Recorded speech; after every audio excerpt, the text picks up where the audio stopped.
Have my latest project. This is going to be the restoration of a Stratocaster guitar. It's got a Squire neck, which is in pretty good shape, except the frets. The frets are pretty worn down, so I'm probably going to have to replace those. The body is a hardtail. It may be a Fender. I'm not sure. I'm not seeing anything to tell me yes or no. There's dates and serial numbers and things, but I'm not sure. I am going to replace the hardtail with a tremolo. I've got to strip the finish off. It's in pretty rough shape. But once that's done, we'll route out the tremolo. We'll put a new finish. We're going to do nitrocellulose lacquer, a two-tone sunburst. I'm probably going to have to refinish the neck unless I can remove a lot of that staining. But otherwise the neck's in pretty good shape. So we will see where this takes us over the next few weeks. I've taken the different parts off the neck and the body, the bridge, the tuners, the string tree. Now I got to look at what needs to be done. Now, the neck had a little bit of a curve in it as normal. I adjusted the truss rod, checked it with my fretboard ruler, and now the fretboard is perfectly straight. So I know the truss rod works, and I know that the neck is not warped. I don't see any side-to-side warpage. I had some concerns about the frets, and I still do, but I don't really want to do a fret job if I don't have to. The frets are kind of low. I did check for any low spots with a fret rocker, and they're perfectly fine. So I think that I should be able to just clean up the fretboard and polish up the frets, and we should be in pretty good shape.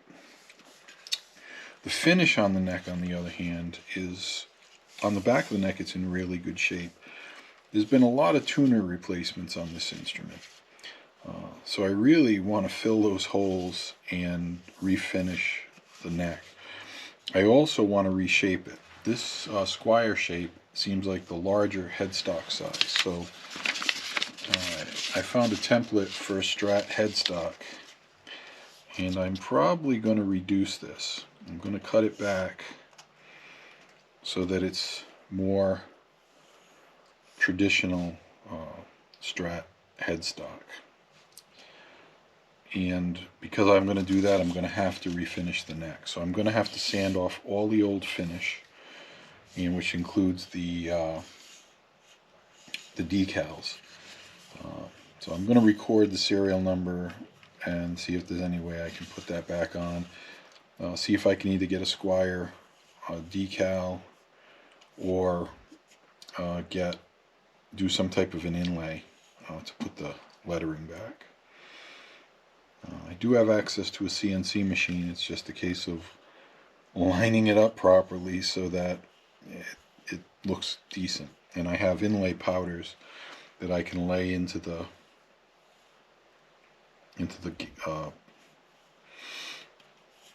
CNC machined letters to make everything pop again. So we'll see how that goes as we move forward. The body is stripped clean.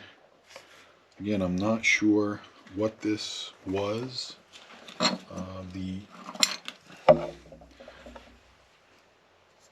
The neck plate says Tom DeLonge, so it looks like this came off of a copy of a Tom DeLonge signature instrument. It may not be original to this. I'll have to research his signature instruments to see what there was. So I was able to sand almost all the finish off. It was quite a bit of work. I did discover that the body is not a Tom DeLonge body. It's a made in Mexico fender body, most likely based on the 3 holes and the shape of the pocket for the pickups. I more closely match that to Mexican fender. I really can't read the markings in the neck pocket to really know what they are. But it's definitely a higher quality of the low end bodies because there is a veneer on top and on the back, which is going to make it very nice because I do plan a 2-color sunburst finish, and with that finish being somewhat transparent in the middle, I'm going to have some nice wood grain. Otherwise, this was glued up from 5 or 6 pieces of wood, and it really wouldn't look good in a semi-transparent finish. I've just got to now, I'm going to route out for the tremolo system, and then I've got to finish sand body so that it'll be ready for the nitrocellulose lacquer that we're going to put on it. The neck is probably fairly likely a Tom DeLonge neck, but I can't know for sure. I haven't been able to look up the serial number. I will try before I make any massive changes to the neck. But the neck plate is the only thing that I'm certain of, and it's in really rough condition. So we'll see what happens with that. I just need to do a little bit more research. So the first thing I need to have ready is I need to have the center line back in place on the instrument, so I can mount the template for the tremolo. So I've got a centering ruler,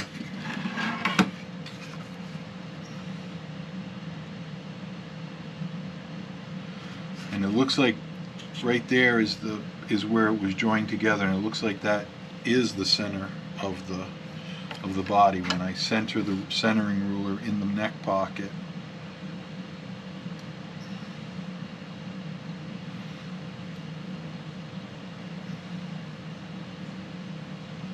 it lines up with that mark.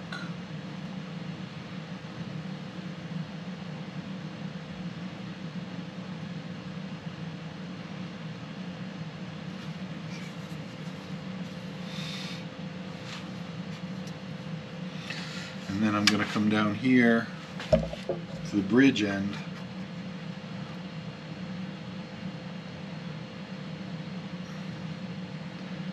and I'm assuming that screw is in the center of the bridge.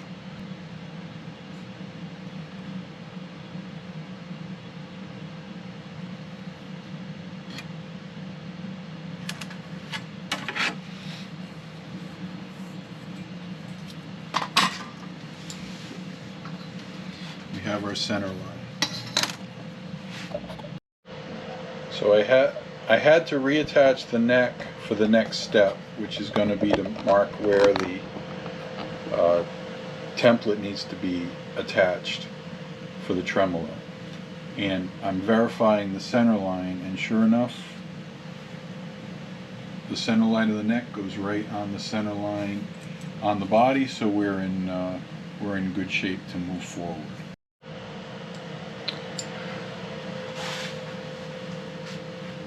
We need to mark a line 25 1/4 inches from the nut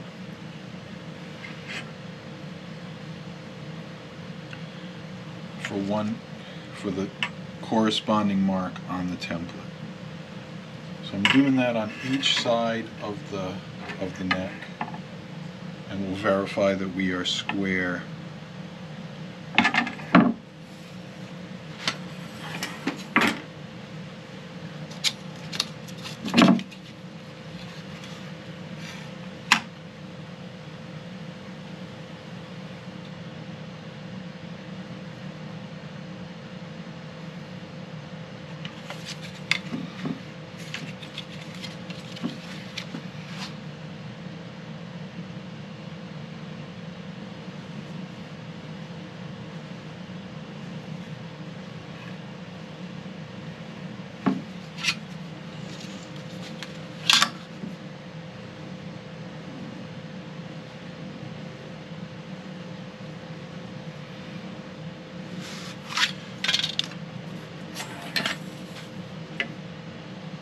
twice, cut once.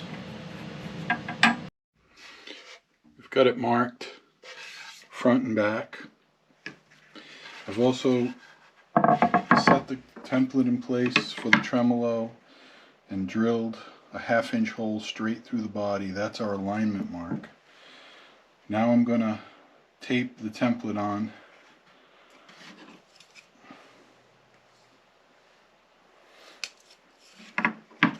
in the right orientation, make sure of that.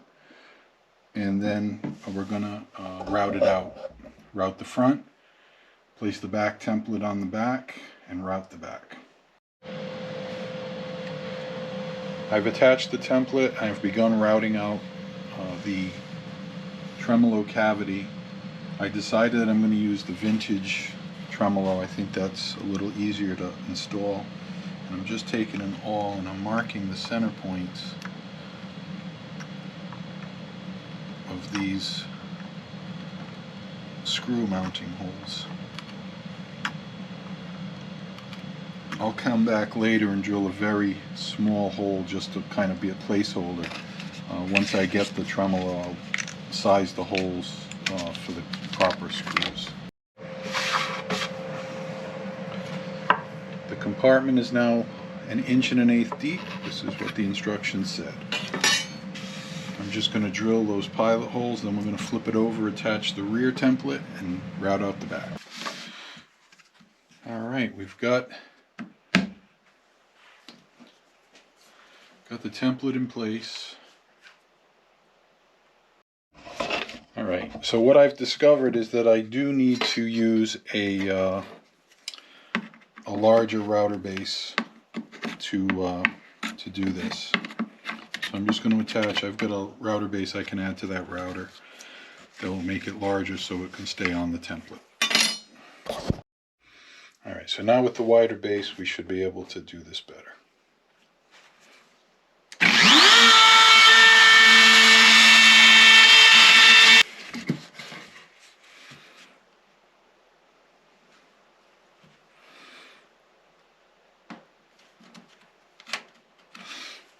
And then we'll be ready to route. The end cavity has got to go down to within 3/16 of the top. So I've gotten a longer router bit, and I'm going to continue to hog away material until I'm within 3/16 of the top. The last thing I have to do before my final sanding is I need to fill the holes where the screws are in the neck and in the body. And the reason is this plate, I'm not going to reuse it. The new plates that I'm looking at have a different hole spacing. So better off, even if they have the same hole spacing, because screws have been put into this so many times, I want to put some, I'll put some maple dowel in there, and that will give us new wood to grab onto. The tremolo route is now complete. We have the front with its smaller opening, the back with its larger opening for the springs and the block. The next part of this is going to be sanding the body down to its final 220 grit, prepare it for nitrocellulose lacquer. We're going to end the video here. We've got at least 2 more parts coming where we're going to work on the neck, get the finishing done, and then put this guy together. We'll see you in the next video. Thanks for watching.